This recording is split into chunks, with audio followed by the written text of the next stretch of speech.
Hi, I'm Cherry Duke. I'm the Director of Opera at the University of Texas at El Paso, and I want to invite everyone to come out and see our spring opera. It's a world premiere, an opera for children about Aesop's fables.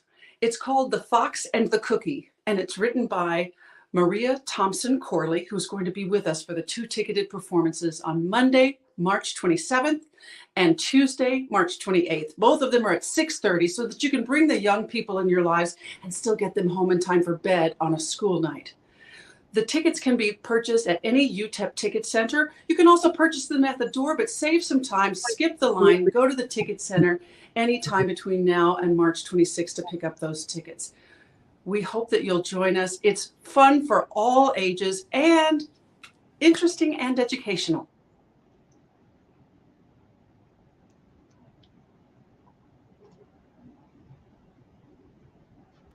Hello, everyone, and thank you so very much for gracing us with your presence. We are here today with an awesome panel and for a worthy topic. We are here for the virtual panel discussion for entrepreneurship through the arts. Now, a lot of you think about the arts, sometimes you live the arts, and it's around us, it's all around us. So, even more of an opportunity to be able to be amongst each other today. Without further ado, I will introduce to you here on this Monday, February 27, 2023, starting at 12:30. I am honored to bring before you our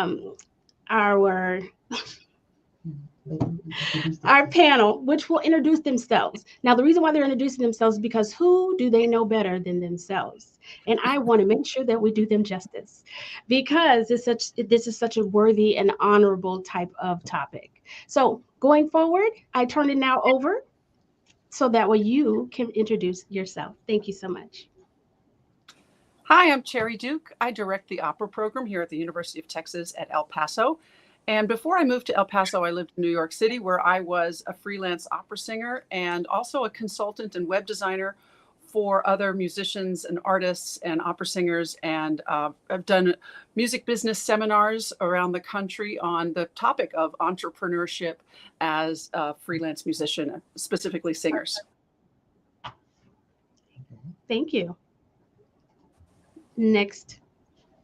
Hi, I'm Maria Thompson Corley, and my background is as a pianist primarily, although I've transitioned into being a composer and an arranger. I've been pretty much a freelance musician for pretty much since the time my children were born 20 years ago. So I guess, although I don't present on it, I've survived as a freelance musician, which means that I guess I've figured out some way to navigate it from the time I graduated from Juilliard way back until now. Thank you. Next. Uh-oh, you're on mute. You're on mute. I'm Adria Dunn-Harris. I'm actually an educator, but I am also a musician as well. I do musicianship in two fields. One, I'm a violinist with the El Paso Symphony Orchestra, and that's been over 30 years. But I'm also a musician with a church in the area, so I do a lot of the gospel or religious style music on keyboards. So that's where my musicianship comes in. Awesome. Next. Yeah. My name is Tawanda Chabikwa, and I am in the UTEP Department of Theater and Dance and the African American Studies program. My personal medium is dance and visual art, and super looking forward to this conversation. I love that you said that. I am too. So let's get started. Let's get this juiciness started. Okay, number one, I will propose it to Lady Sherry. Tell us briefly about your career and a bit about your experiences as an entrepreneur, aka business person. Well, my career has had a lot of different facets. As an opera singer in New York City, basically you got to hustle all the time.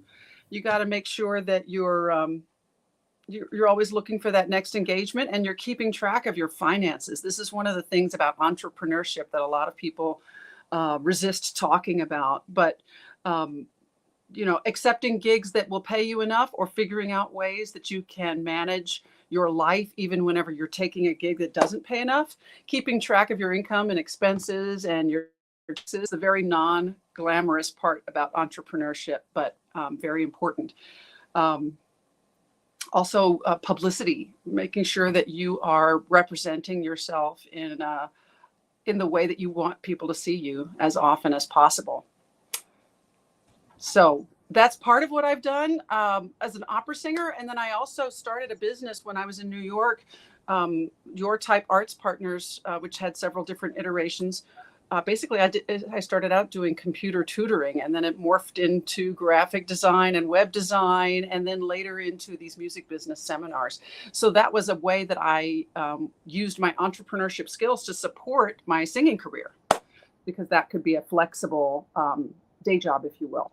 And then I moved to El Paso, where I took a full-time teaching position. So my entrepreneurship is now mostly something that I teach other people. Great. Thank you for your answer. I appreciate that. And same question for you, Lady Maria. Well, I will say that when I was in school, and it's changed a lot since then, that was in the 90s, that we took a business of music class, but the focus was on how to get an agent, with the assumption that everybody was going to get an agent. And it doesn't work that way, nor do you really everybody need an agent. An agent is an expense that for some of us can't afford. So the idea of being an entrepreneur, I went into it as, well, if I'm a good enough artist, I will, of course, have a career and, make money. So, I mean, there is some truth to that. You do have to hone your craft to the point that it's something to sell. But it's over time that I've realized that, yeah, I'm a saleswoman, and that's not something I necessarily naturally enjoy. But if you have to pay bills, and suddenly you learn to like it. So that's the thing that I think that artists need to just know upfront. Yes, you probably went into this because you love creativity and you love to express. But if you want it to be a job that actually pays your bills, you have to get comfortable with the idea of selling yourself as a commodity, and you have to be able to write. That's another skill, or find somebody who writes well, so that you can, press releases and your resumes and all those sorts of things that, again, present you in a way that hopefully is professional. So examining what other people do these days, it's much easier than back in my day, because you can see everything on a website somewhere, and you can see what a well-written description, a bio looks like. Those were things that, I didn't expect. I knew I would have to have some pictures, but that's another thing. You have to make sure that you're budgeting an amount to stay current with materials that you can send to presenters that look polished. Otherwise than that, though, I would say that some of what has happened to me has been, I will admit, a little bit of luck. But the fact that you can put anything on YouTube has been very, very helpful, or in the social media, and that, if I write a composition, I'll just post it. I may share it in some of the groups that are related to what I do, or I may not. But the fact that I've posted things means that a number of people come to me, and they've heard me without me having to reach out to them, cold calling them, or some other such thing. I do also find that it has been helpful to have, there are listings of, if you're a composer, submissions, places you can submit things like competitions and granting opportunities. And, it's good to be mindful of those. But honestly, it's a lot of work. I mean, if you are going to do something that is freelance. I was a full-time professor for about 6 years, and then my kids were born, and my ex-husband got a job here in Pennsylvania, which is where I currently am. They were born in Florida. So, that's a whole different thing. Academia is a whole different thing. I've not really gone full-time back into that. So between having a church job like Adria and taking various gigs, some of them of all kinds, not just classical, but, I played in the pit at the local theater for some shows. So the last thing I'll say is that I think it is important, no matter what your primary love is, if you're a trained musician, to be versatile. don't assume that there's just one style of music that you should be able to perform, and that will carry you, because again, to pay the bills, the more things you can do, the better. Definitely. Thank you so much. Same question to you, Lady Adria. So I agree with a lot of what Maria just said. One of the things she mentioned was selling yourself. You really have to know your product, who you are, what you can do. And sometimes the selling yourself will not be a verbal thing, but just show up, show them what you can do. And from there, your name gets out. I know in the business world, you typically say, well, here's my card, call me. In the music world, it's more like prove what you can do, and then we'll hire you from there. So you just have to make yourself available to everybody when it comes to your own entrepreneurship. Also, Cherry mentioned that, being in New York, she had all these opportunities, and it doesn't really matter, I think, where you are. I think that's great that you said that. We should also take that same idea, no matter who you are as a musician, that doesn't matter where you are, you find a way to go. And, here in El Paso, sometimes you can go to a restaurant and see a group playing in a corner. So sometimes you may have to just go out there and say, can I play at this restaurant for free? Someone may find you. You end up playing a wedding. You end up playing some other gig. So just be prepared to just be out there. Thank you. Next, we have Sir Tawanda. Please answer the same question. I will answer the same question. What is the question? Just to be sure. Definitely. That's why I labeled it as number one. Tell us briefly about your career and a bit about your experiences as an entrepreneur, aka business person. Fantastic. I actually always try to repeat the question in case the audience has forgotten. So that's the thing. Right. So, Miss Corley, is that a painting of you in the background? That is a beautiful painting. Oh, sorry, you're muted. It's my daughter, painted by my son, who I will shamelessly plug at any opportunity. So if you want more information about how you can see more of his artwork, I don't know that this is the forum for that, but that is entrepreneurship on his behalf. So maybe I should say malcolmstiles.com, you can buy his product. So, way to put the plug in. Yes, good job, good job. No, I have paintings in the background, so I noticed that. I was like, that looks a lot like, but it's your daughter, not you. You guys look alike. Yeah, for myself, along the lines of everything everyone has said, what I've discovered, and my entrepreneurship is along the lines of dance, performance, music, and visual art. The idea for me that I'm starting to understand is there are different ways of getting oneself out there. The principles remain the same. The technologies, however, are changing. And that's what I'm trying to keep up with. As Ms. Corley was saying, the idea of, well, everybody's going to get an agent, maybe not, maybe so forth. These days, it's like, do you have your Instagram page in order? Do you have your Instagram agent person who has a calendar of things to post? So you're always there regularly and so forth. And beyond that, learning those technologies and how they work is also finding the relationships that actually, for lack of a better word, edify my soul.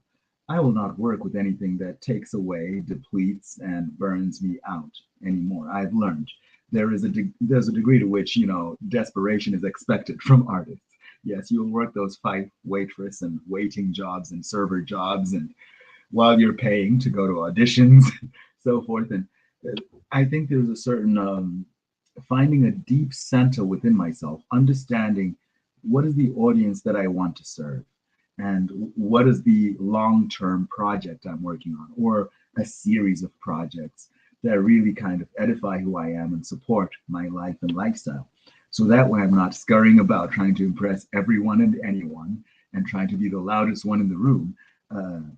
And it's not easy, but somehow finding a way to become more fully myself and engaging with people who understand, trust, and support what I do. Because the myth of scarcity is something I'm no longer willing to live along the lines of. Yes, we could all end up on Broadway if we choose, but there are so many other streets in the world, and some even broader than the Broadway. but I digress. It's can I find a trust in what I do?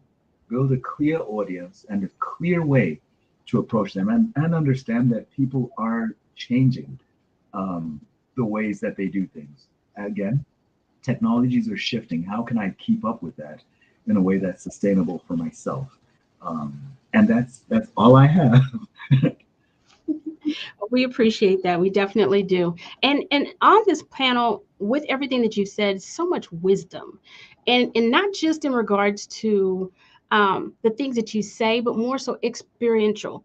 You have lived it, and you present it in how you look today. I see nothing but wisdom. Before you even spoke, that's exactly what I saw. So I'm hoping everyone who's tuning in has gotten a chance to and the pleasure to see the same. What I heard in a lot of what you all said was the management of time in regards to the tracking of your money. Do I need an agent or do I not need an agent? Social media, granting opportunities, the competitions, taking advantage of different things like that, the versatility, the product, finding your way, which way to go, and having a clear audience, having a clear way, people and the changing of the times and keeping up with the times. It's a lot. That's like a mouthful. And you all said it just here in a nutshell. What a pleasure. I am going to go to our next question because we are not going to stop with this awesomeness. So, first person to take this question, I will start from where I stopped. Sir Tawanda, how do you balance creativity and commerce, making money in your work as an artist and entrepreneur? Well, for myself, the main thing is to understand that the two are not separate. I've let go of the mentality whereby creativity is something that helps the world almost joyously, but nobody's willing to pay for it. It's okay to understand, say, I was like, an example, looking at a painting in the background. If we say that guy took at least 15 hours to make multiple layers of paint, etc., etc., etc. And I, as somebody who has a couple of degrees in a couple of things that were also paid for and so forth, I could price that very much correctly and, not be concerned when people's jaws drop when I value myself thusly, if that makes sense.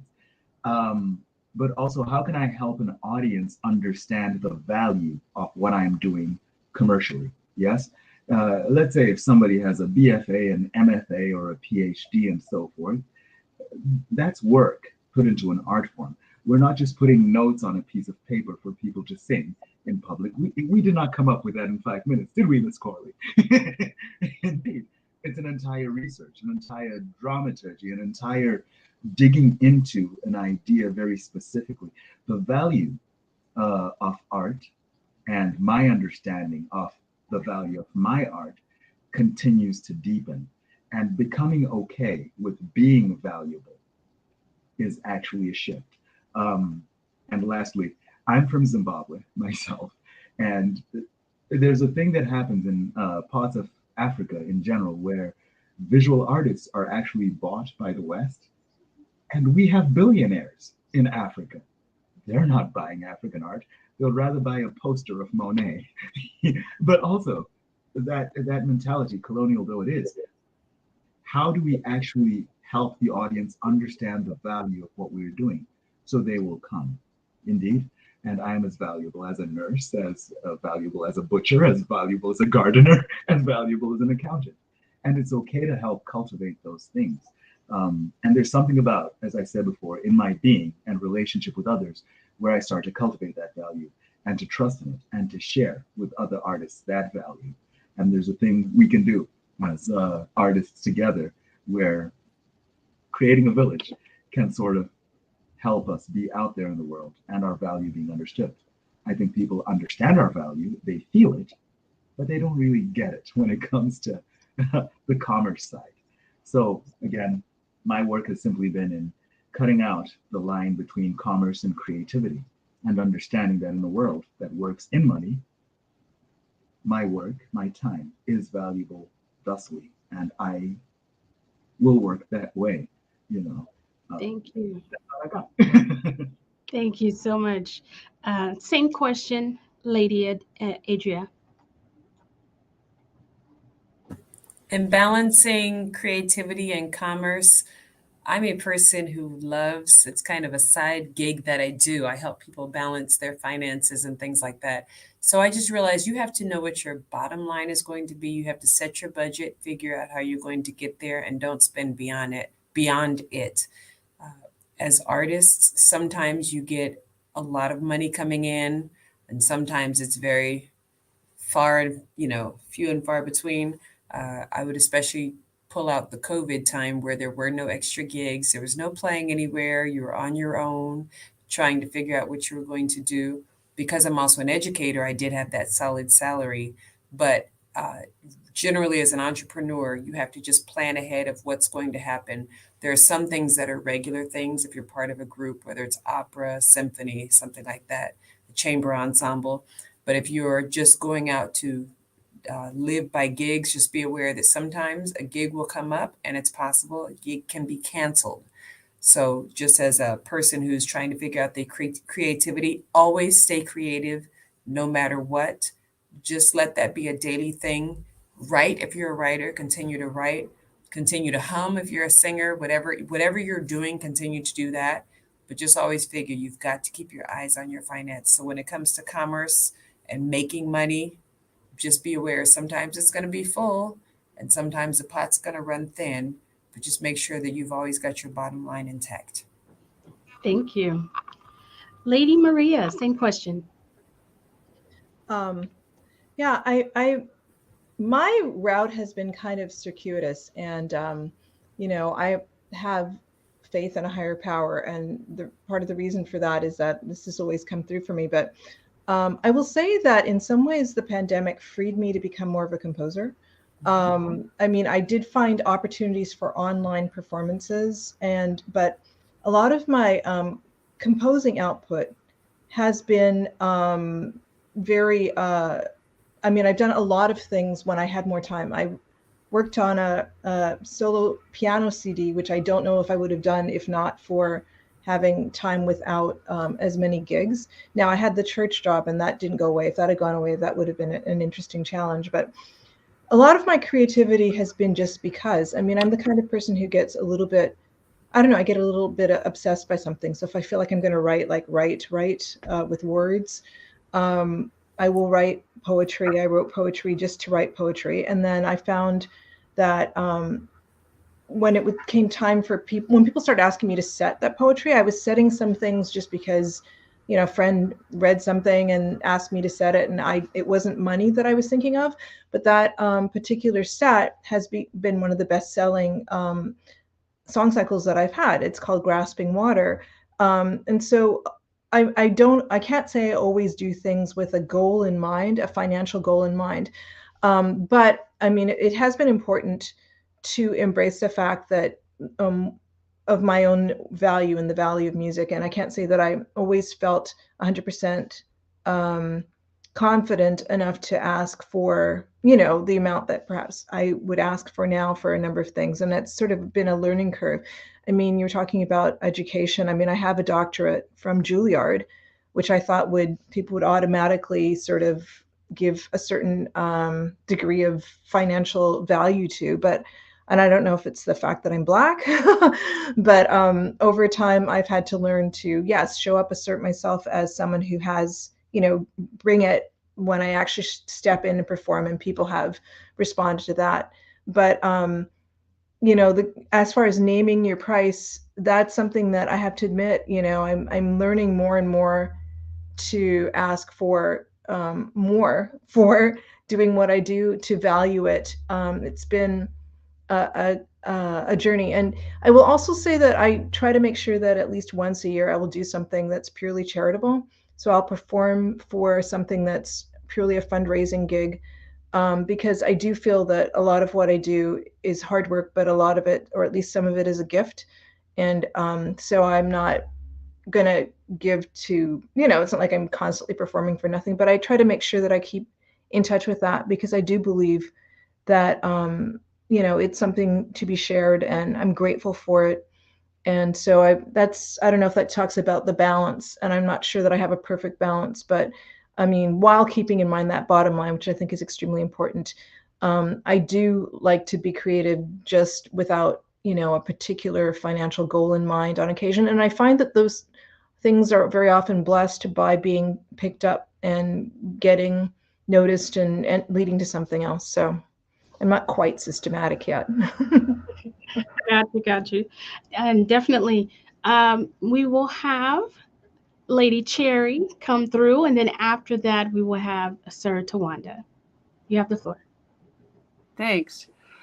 I think everyone has responded so beautifully, and I don't want to repeat, because I agree with everything everyone has said, but I do want to I want to talk for a second about the notion of doing your art as a job for commerce can sometimes make an artist feel less than joyful about their art. And that's something that especially I want young artists or people who aspire to be creatives for life to think about. Because as Tawanda was saying, what feeds your soul? And I spent a lot of time in therapy actually talking about this issue. Most performers I know actually spend quite a lot of time with a counselor or a therapist. And I was losing the joy of singing. And I was only taking gigs if they paid an appropriate amount.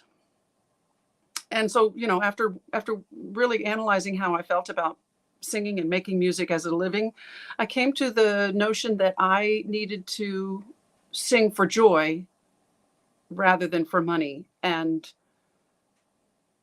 luckily, gigs for money continued to happen. But I think partially that happened because I had to adjust my relationship with my own artistry, with the industry, which can often seem very unfair. Let's not sugarcoat it. Working in the arts can often be a very frustrating, unfair industry to work in. But if you love what you do and your soul is getting fed by what you do and you can manage your finances and your bottom line, it can be an incredibly enriching life. I've also learned that I don't need a heck of a lot of money to be happy and fulfilled. So what is your bottom line? Where is your level of comfort with security or insecurity?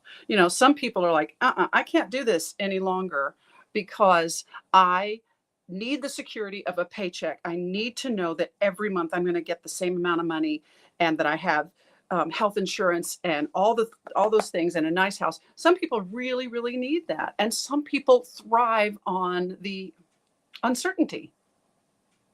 So know yourself, I guess is what I'm saying. Know thyself. And there is also great validity in being an aspirational or vocational artist as opposed to a professional. You don't have to do it for commerce. You don't have to make your art for money and be a valuable artist in the world. So it's what's important to you.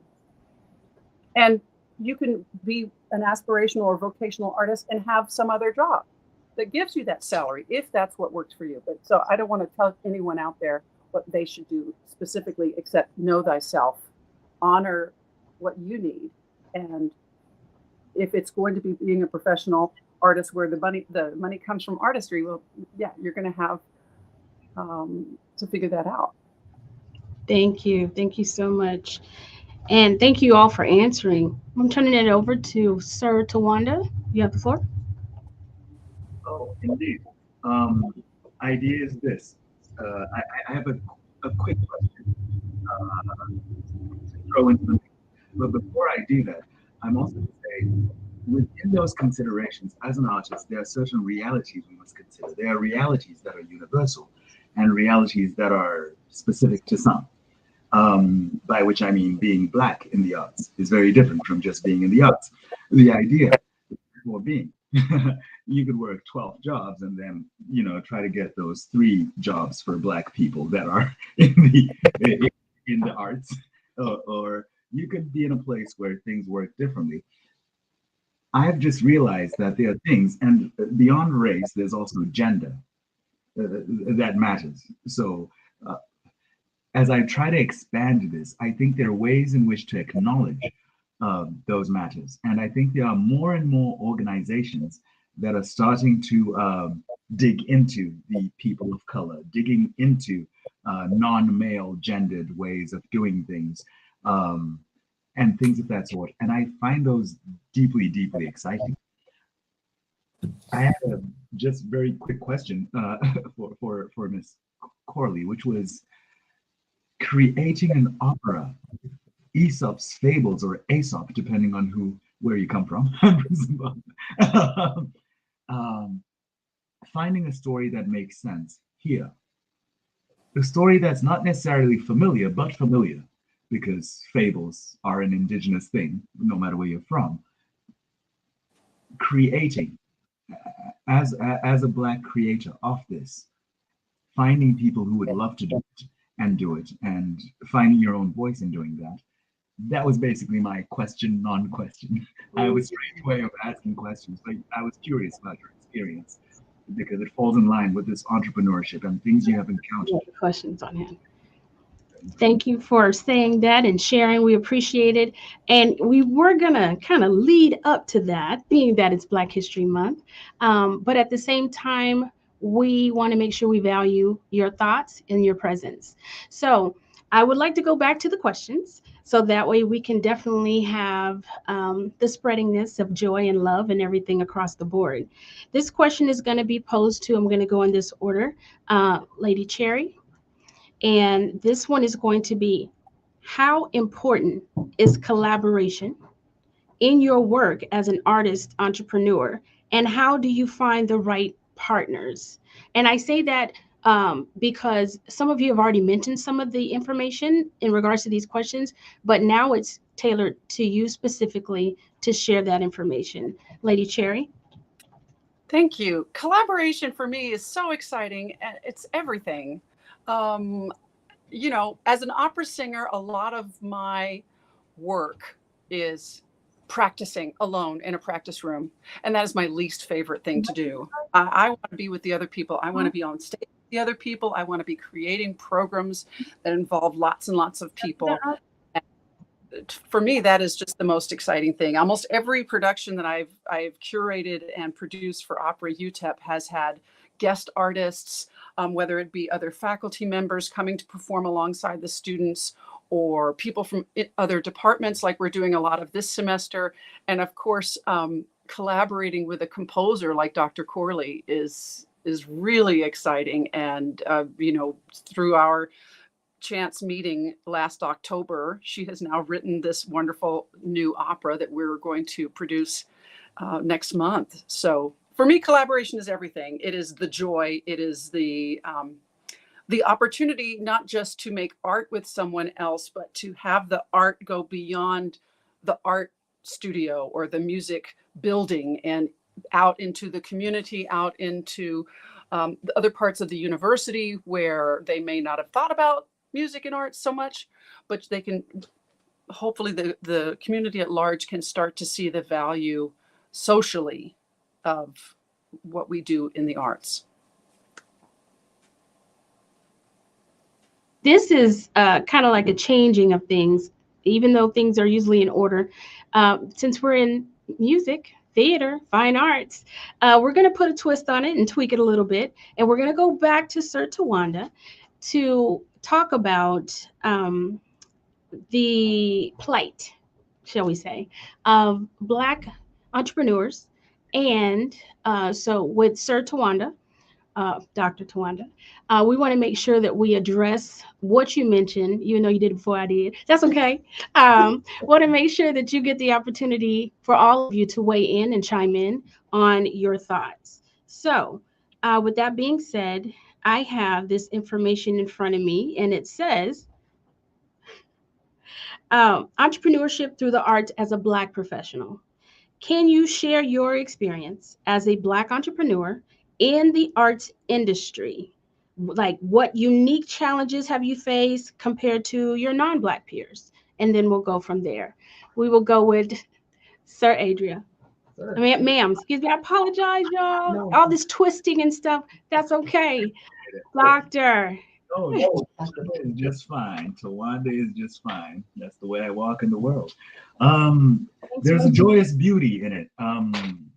Well, this is going to be interesting, but I'm just going to go there. I think Black people get 1 month to be Black in the United States, so I'm going to do that. And I only became Black when I left my country, because in Zimbabwe, I was just Tawanda. Now I'm Black. It's a learning process. It's a curve. Idea is this. I actually, in my work, I begin with my Blackness as my inspiration. I begin with my grandparents, great-grandparents. I begin with the stories, the love. I begin with my actual experience as a human being, which I find deeply valuable. There are philosophers who talk about it. Malito Masome is one of the guys who speak of it as the blessing of betrayal. A history like mine and ours is too big and too beautiful to leave aside. And this is a history that begins before people started getting kidnapped and so forth. Yes. And there are ways of knowing. I'm going to take it a little further and say epistemology, blah, blah, blah, you know, all those words they teach us. There are no Black people or white people. There are Black bodies and white bodies, and they have so many stories in them, treated because of the colors that they carry. They are bodies of many other colors too, and so forth. When I create and collaborate, I dig deepest into the knowledge of love that I was taught, despite the ways in which Black bodies were treated, in spite of. And I just carry that forward because I have a sense of who I am, and I've let go of the idea of convincing others of who I am. I know so well who I am. Some people may be starting at different levels, so then you got to explain the race thing, the gender thing, the class thing, blah, blah, blah, blah, blah. But I'm actually okay. I have started to believe that I can value the work I do beginning from that place. And I, by the way, also enjoy Chinese opera, Scandinavian art, Indian art, and so forth, because there are so many stories, all of them of so much value. I no longer need to prove my worth to anyone else. And I simply begin from there, from valuing everyone else, which makes me value myself and my stories. And hopefully the people I approach find the same thing. Okay. Thank you. Yes. So, Dr. Lady Maria, if you can shed light and respond, please. There we go. Okay. There you go. So I grew up in a predominantly white space. I was born in Jamaica to a Jamaican father and a Bermudian mother. And for whatever reason, Bermuda had a policy, or they had some discriminatory policies towards West Indians. So when my parents married, my dad didn't end up practicing dentistry in Bermuda. He ended up, they were looking for another place to live. My mom wasn't comfy in Jamaica because someone broke into the house at some point and she didn't like living out in the country. So we ended up in Canada in this little town where there were maybe 3,000 people. There were a couple of Black families because my dad, one of his friends from school, was also a dentist and they needed 2 dentists. So these 2 families were kind of the core at that point, and then some other families came. So, I mean, I came here to the States and there were people who I met who hadn't been called the N-word. We were called that a lot in elementary school.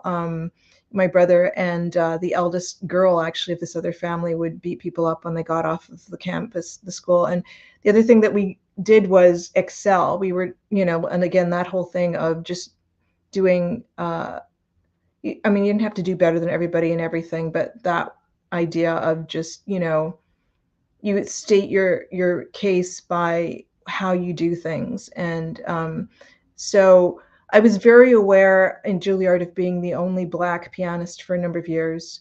The first year I was intimidated. I felt like I was carrying the weight of the whole race in the sense of people wondering why I was there or whether I was good enough to be there. The second year I said, I got in just like everybody else and that's not my problem, that's theirs. And I'm here just to learn, and I'm not even gonna bother with that. I mean, obviously in arts like this, there are comparisons. It's just built in, there are critics, et cetera, et cetera. But, you know, there was other stuff that I needed to work out in therapy later, but that was something that I worked out when I was in undergrad, when I was in the master's program. And, and I know when I got into the doctoral program, I was the only pianist who was accepted for 2 years. And there were people who were would come up to me and say, oh, is this because, oh, I know you're a very good student, like that was the reason I got in, as if I didn't have to pass the audition first. So anyway, that's some of the baggage that perhaps I carried with me as far as that. But because I learned to be very comfortable in these white spaces where, people didn't need to necessarily understand the Black people, so to speak. But, I'd certainly been around a lot of white people. And on one level, I don't see, it's like what you say. I mean, saying I don't see colors, like saying I don't notice anything about anything. I see things, but it's as far as the hierarchy that people put on those things. That's the thing that I find frustrating. So I had to, I walked in with a level of excellence that was just the level of excellence that I was going to have. It wasn't to prove anything to anybody about my Blackness. It was more that I had come to this place that I wanted to be the best that I was going to be. I was aware that people would hear me speak and maybe not assume that I was Black. And a few times I would get a double take when they actually met me. But it didn't become about that. I can't carry the weight of other people's expectations on my shoulders and other people's prejudices on my shoulders. I can only do what I do, being myself. Now, I will say that I know that my being a composer and really focusing on being a composer comes at a fortuitous moment, in the sense that George Floyd's daughter said that he would change the world, and he did, and he changed it for the arts.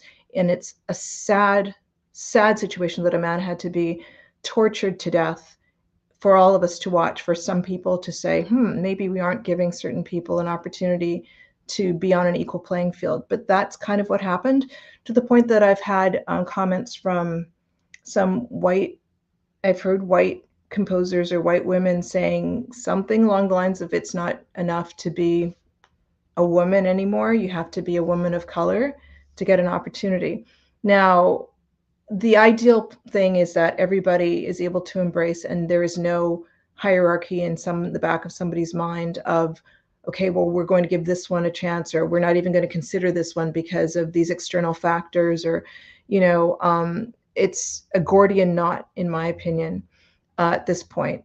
But I do believe that, this moment has allowed enough people to get in through the door that hopefully, as perhaps there is less interest in promoting people of color, women of color, people from the LGBTQIA community, other marginalized voices. My hope is that enough people will listen to the music and enjoy it, and realize that there is no hierarchy of talent as far as which people are given talent, that it will be kind of impossible and seem ridiculous to be such gatekeepers as people have been gatekeepers in the past. And what was the question? I don't remember all the details of the question, but I think that's for right now. That's all right. That's all right. But it was, can you share your experience as a Black entrepreneur in the arts industry? Like, Okay. What unique challenges have you faced compared to a non-Black peer? Okay, I talked enough regardless. did a phenomenal job, every last one of you. I will move this over to Lady Adria to answer the same. Good. So the question that you asked, or what challenges have we faced compared to our non-Black peers? I actually grew up, I would say, with blinders on, because I didn't believe that people really saw Blackness as much as they saw Blackness. But yet, when I would travel to different places, let's say Atlanta, Houston, and I see Black people, I would get excited and yay, there's other Black people. Because where I grew up, there were less than 25 kids in a high school, over 2,000 that graduated when I was graduating high school that were Black. So it was in going to college, and I was invited to play with an African-American orchestra in Houston, Texas. And I said, wow, there are other Black musicians who play stringed instruments. We would typically know them to play band instruments. And I did not ever see any, besides my sister, who was also in the orchestra. I did not ever see any other Black children, young people playing stringed instruments. And even to this day, as an educator, when I see young Black people playing instruments, I'm excited for them. But the sad part is when it comes to strings, we don't see them pursuing that. I think because it's often told, don't go that direction, you're not going to make any money, whatever the case may be. The challenges are that I don't see myself as the Black person because I'm the only Black face in the room. So when I look around, I don't see anybody like me, and that's normal. But I have to remember, when people look around, they see me as the only Black face in the room, and that's probably not normal. So the challenges are what other people see, not necessarily what I see, because as was already spoken, we have to do our best at whatever our craft is. You have to really get out there and you have to be just as good as someone else. The problem is that other people will see your color before they ever hear your talent, unless it's a blind audition. I like how Maria said it. She said people didn't even know that she was Black sometimes by her voice. And so I would get many times people didn't know I was Black. And then when they meet me, oh, yeah, that's you, because I didn't grow up, with a heavy Black voice, whatever it may have been. But one thing I wanted to share is something I just heard recently. I'm now an administrator. I've been in education a long time. And so I'm now administrating, and somebody actually told another person who shared it with me. They said, I wonder when she's going to use her Black card. And the person was offended that told me, they said, I can't believe she said that. I said, well, thank you for telling me, because I don't believe in using the Black card. The Black card is something that someone who was not Black saw that I might choose to use. But I don't need to use the Black card. I just have to do my job. Thank you so much for answering. Now we will have Lady Cherry. I see the awesome book in the background on spirituality. I know that you have dealt with entrepreneurs in regards to the cultural experiences and things that one. But I want you to share your experience as well, dealing with entrepreneurship with Black artists, as well as the cultural experiences, please. Gosh, I want to be sure I have something to contribute. Obviously, I'm in a different space, but I toured for 3 years with the American Spiritual Ensemble, where I was one of, I guess there were 3 non-Black faces in that choir of about 25, and my eyes were really open to a lot of things that I was frankly ignorant of before that. But to echo what Dr. Corley said about the George Floyd tragedy, yeah, a lot of those extremely talented people that I worked with so many years ago are now so busy they can't see straight. And that's largely because of the change in the country and in our industry since that terrible tragedy. But they tell me they don't want to be hired just to sing Porgy and Bess or just to sing the new opera Blue that deals with a Black family. They want to be hired for all repertoire. They want to be considered regardless of their skin color or the needs of a certain person of skin, a person with a particular skin color for a particular job. So many of them will ask their agent, if they have one, to say, if they're going to offer me a Porgy and Bess, then they also need to offer me something from the traditional repertoire that does not require my skin color to be a certain color. So that's how some folks are dealing with it. We've come a long way in the last couple of years, but we have a long way to go still. Thank you so much for sharing, every last one of you. Because of time, they say all good things come to an end. So at this time, I'm going to ask these two, make these 2 different things, and I would love for you to just chime in as you can. A question from the community that came in is this: why do you believe some frown on pursuing a career in the arts?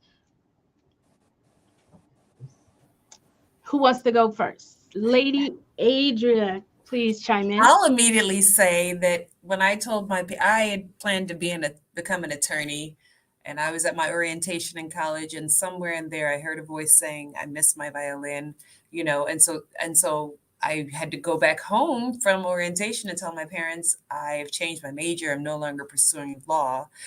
And the first thing that I was asked was, how you plan to make money? You're not going to make any money, you know? So I think it's just kind of, it's what people have grown up thinking, that artists cannot make money unless you're one of the few big names that everybody knows, that maybe performs at the Super Bowl or some large, large concert venue all the time and has bodyguards, that you're not going to make money.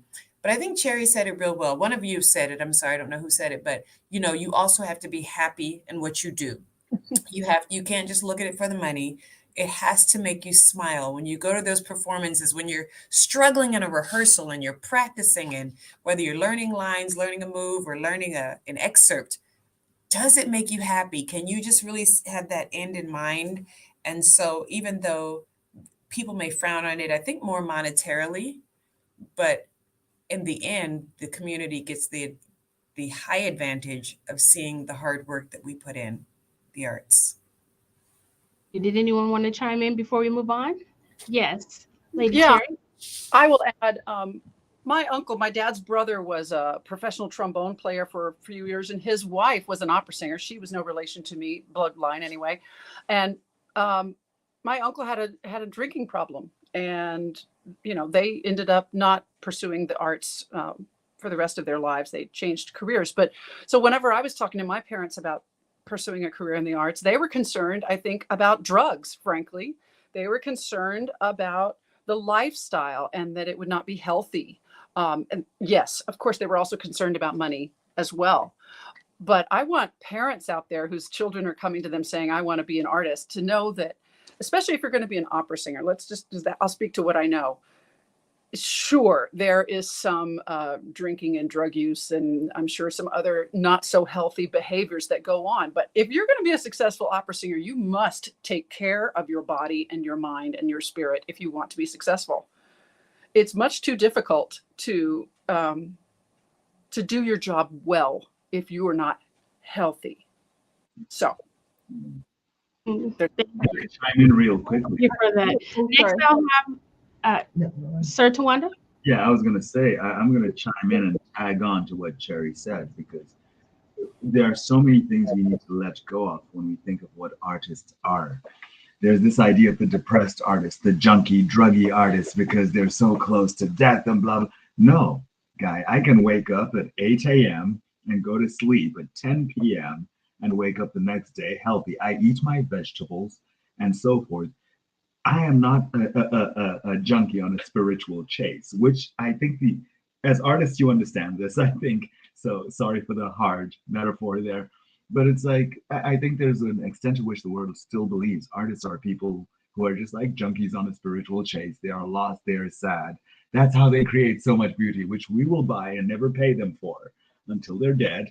But that's grand. And I'm just like, no, actually, we are your world. We are.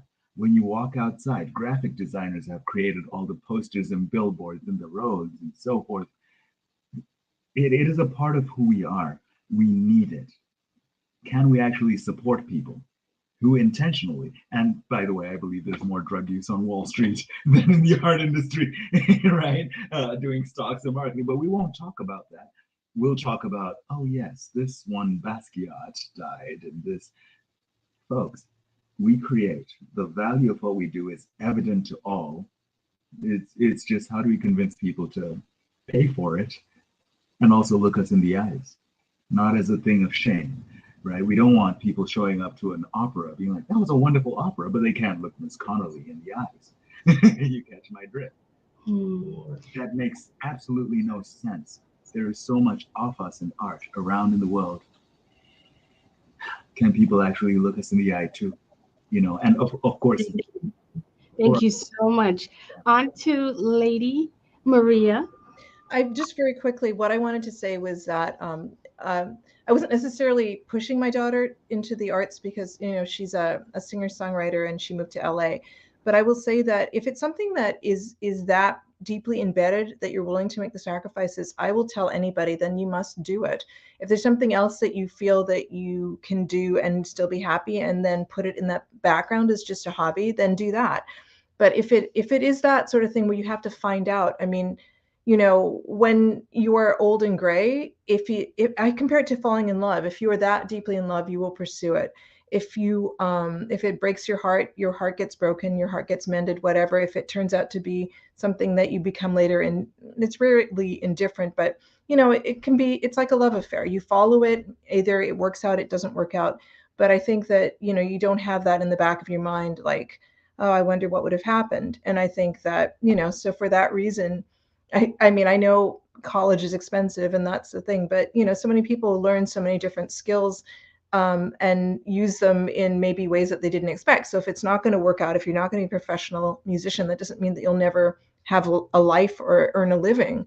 You're still learning skills. And so I say, try. And then if you fall out of love, you realize this love isn't for you, then you'll get out of the game and you'll fall in love with something else, hopefully.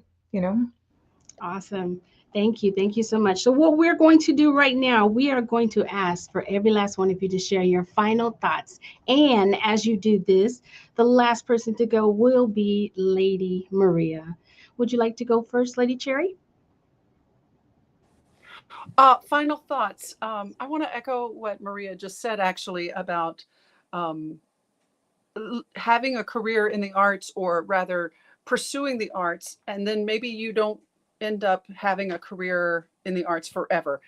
This is normal and wonderful. And the skills that you learn from pursuing music or dance or visual arts, the determination, the communication skills, the presentation skills, the attention to detail, these are the soft skills, putting soft skills in quotes, that places like Google and other major corporations desperately want in their employees. So again, for those parents out there who say, I don't want my kid to go into the arts, maybe they'll stay in it, maybe they won't, but the skills that they learn in pursuing an arts education are going to serve them exceptionally well for the rest of their lives. Sir Tawanda? Yes, I was just going to echo that idea that Dr. Duke just brought up. The idea is the arts are deeply valuable. There are so many things. The world, in terms speaking about entrepreneurship, Google was mentioned, Facebook was mentioned, Meta, I am mentioning now, and so forth. They are using our technology of relationship and how we work in the arts to create corporations that turn into monopolies. The idea is basically this: we've been right all along. How do we then find more people who are following the same path? And can we create a larger habit of being an artist and a creative and making that a part of society? That's all I got. Awesome. Thank you. Lady Adria? My words of wisdom for artists who want to pursue entrepreneurship: just do it. You don't have to have one job. You can do as many jobs as you want. And as an artist, we can do it all day, all night, and still continue with whatever our goals are. Thank you. And last but not least, we have Lady Maria. Yes, this sort of goes back to what Tawanda asked about creating this opera. Was, I mean, just, and this also piggybacks on what Adria said. I mean, allowing ourselves to be courageous, allowing ourselves the possibility of growth. And the only way that you can grow is by taking a chance and perhaps stepping out of your comfort zone, challenging yourself. I mean, the arts allows you to do that in so many ways. I mean, I suppose there's people who are athletes do similar things, but it's the same process. So I encourage anybody who has any artistic inkling to allow themselves to grow. If it's not so-called great marketable right now, by continuing to do it, you can only learn. I mean, I've learned so much from writing this children's opera. I learn every time I create something, and putting myself in the position of writing a libretto. I'd never done that before, but allow yourself to challenge yourself and to channel the things that are within you. And so I got a chat request about the websites. My website is www.mariacorley.com. That's easy to find. My son's website is www.malcolmstiles.com. I'm saying that because I was asked to. He is an artist on the autism spectrum. And so his disability means that I'm kind of his entrepreneur too. Well, I am. So yeah, it's just allowing yourself to be courageous. And I think that's something that enriches all of our lives when we have courage. was that Malcolm Styles? Malcolm, sorry, I missed that a little Well, bit. it was Malcolm's Tiles, because it's a long story, but you'll see it on the website. And it's, when you put it together, it does look like Malcolm Styles, but it's actually Malcolm's Tiles. So yeah, you'll see the story behind that if you go to the website. That's it.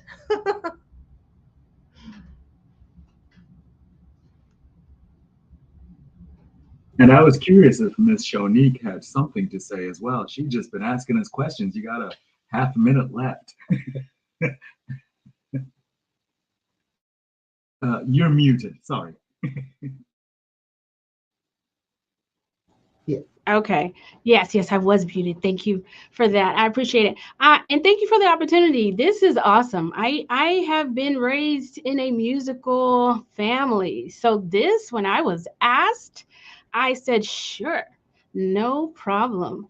So I want to thank every last one of you for not just sharing on this platform, but doing what you do and for being who you are, because this is the only way you can create awareness as well as present yourself to others and never ever meet them again and leave a lasting impression. So I thank you. And let me see if there's anything else that needs to come about. I do know one last thing. We need to do this again. Are you all on with me? Yes. I gotta see some thumbs up. Oh, yeah. Yes. We definitely need to do this again. And thank you so much for sharing. We really appreciate it, and for the collaborative effort. And this was my pleasure, and I hope it's not my last time. Thank you, Shonique. Thank you. Thank you so much. Thank you. Thank you, sir. Hi, I'm Cherry Duke. I'm the Director of Opera at the University of Texas at El Paso, and I want to invite everyone to come out and see our spring opera. It's a world premiere, an opera for children about Aesop's fables. It's called The Fox and the Cookie, and it's written by Maria Thompson Corley, who's going to be with us for the 2 ticketed performances on Monday, March 27th, and Tuesday, March 28th. Both of them are at 6:30 so that you can bring the young people in your lives and still get them home in time for bed on a school night. The tickets can be purchased at any UTEP ticket center. You can also purchase them at the door, but save some time, skip the line, go to the ticket center anytime between now and March 26th to pick up those tickets. We hope that you'll join us. It's fun for all ages and interesting and educational.